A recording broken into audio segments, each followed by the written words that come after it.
79ನೆಯ ಸ್ವಾತಂತ್ರ್ಯ ದಿನಾಚರಣೆಯ ಆಚರಣೆಯಲ್ಲಿದ್ದೇವೆ. ಸಾವಿರಾರು ಸ್ವತಂತ್ರ ಹೋರಾಟಗಾರರ ತ್ಯಾಗ ಬಲಿದಾನ ಇವತ್ತು ನಾವು ಇಲ್ಲಿ ಸ್ವಾತಂತ್ರ್ಯವಾಗಿ ಕೂತಿದ್ದೇವೆ. 1947ರಲ್ಲಿ ಸ್ವಾತಂತ್ರ್ಯ ಬಂತು. ಇಡೀ ವಿಶ್ವ ಭಾರತದತ್ತ ಮುಖ ಮಾಡಿದೆ. ಇವತ್ತು ಅನೇಕ ಕ್ಷೇತ್ರಗಳಲ್ಲಿ ಭಾರತ ಪ್ರಪಂಚದ ಮುಂದೆ ನಿಂತಿದೆ.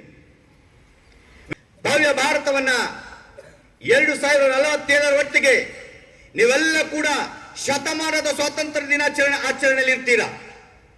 ಭಾರತ ದೇಶ ಏನು ಮಹಾತ್ಮರು ಕನಸನ್ನ ಕಂಡಿದ್ರು ಅಂತ ಕನಸನ್ನ ಅದನ್ನ ಸಾಕಾರಗೊಳಿಸತಕ್ಕಂತಹ ಸಾಕ್ಷಾತ್ಕಾರ ಸಾಕ್ಷಿಗಳು ಈ CKC ಮಕ್ಕಳಾಗಬೇಕು ಅಂತಕ್ಕಂಥದ್ದೇ ನನ್ನ ಆಸೆ.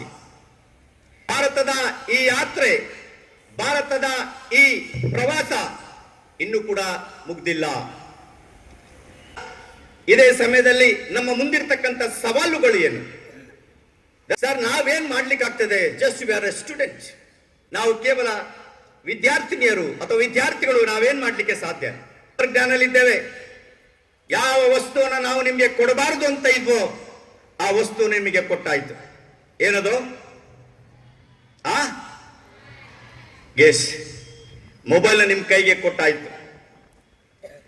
ಈಗ ಅದರ ಪರಿಣಾಮ ಎಷ್ಟಾಗಿದೆ? ನಿಮ್ಮ ಆದ್ಯತೆಗಳು ನಿಮ್ಮ ಮೊಬೈಲ್ನಲ್ಲಿ ನಿರ್ಧರಿಸಲು ಅವಕಾಶವನ್ನು ನೀಡಬೇಡಿ.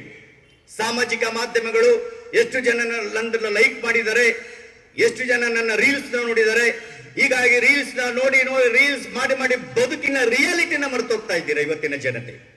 ಕನಸನ್ನ ಕಾಣ್ಬೇಕು, ಬಟ್ ಆ ಕನಸನ್ನ ಕಂಡ ನಂತರ ಆ ಕನಸು ನನಸಾಗ್ಲಿಕ್ಕೆ ಬೇಕಾದ ಪ್ರಯತ್ನಗಳನ್ನು ಪ್ರಾರಂಭ ಮಾಡಬೇಕು.